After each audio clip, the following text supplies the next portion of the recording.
राज्यातील स्थानिक स्वराज्य संस्थांच्या निवडणुका गेल्या 4 वर्षांपासून रखडल्या होत्या।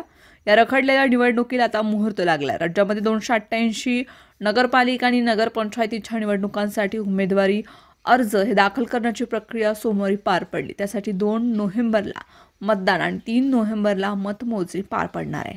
त्यातच आता दुसऱ्या टप्प्यामध्ये होत असलेल्या जिल्हा परिषद पंचायत समिती निवडणुकींचा मुहूर्त हा ठरला आहे। त्याची घोषणा 2 दिवसात होणार असल्याची माहिती सूत्रांनी दिली। राज्यामधील स्थानिक स्वराज्य संस्थांच्या विमुका 3 टप्प्यामध्ये होणार आहेत।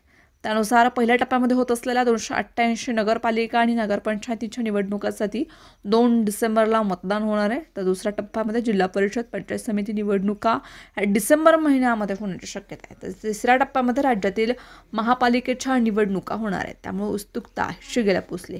त्यातच आता राज्यामध्ये जिल्हा परिषद पंचायत समिती निवडणुकीचा मुहूर्त देखील आता ठरला आहे। त्याची घोषणा 2 दिवसामध्ये होणार असल्याची माहिती सूत्रांनी दिली आहे।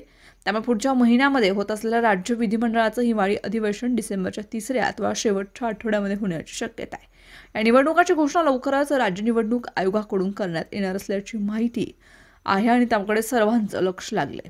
राज्य विधिमंडळाचं हिवाळी अधिवेशन 8 ते 20 डिसेंबर दरम्यान होण्याची शक्यता आहे। यामुळे राज्यातील जिल्हा परिषद पंचायत समिती निवडणुका ह्या 20 डिसेंबर नंतर होतील अशी शक्यता आहे। मात्र आता याबाबत बदल होणार असून 2 दिवसांमध्ये निवडणूक आयोगाकडून निवडणुकीची घोषणा होणार आहे। त्यामुळे येत्या 20 ते 25 दिवसांमध्ये निवडणुका होतील अशी शक्यता आहे। तर महानगरपालिकेच्या निवडणुका त्यानंतर जानेवारी महिन्यामध्ये पूर्ण केल्या जातील असं समजतं। त्यामुळे 22 ते 30 डिसेंबर दरम्यान राज्य विधिमंडळाचं हिवाळी अधिवेशन नागपूर येथे होण्याची शक्यता आहे।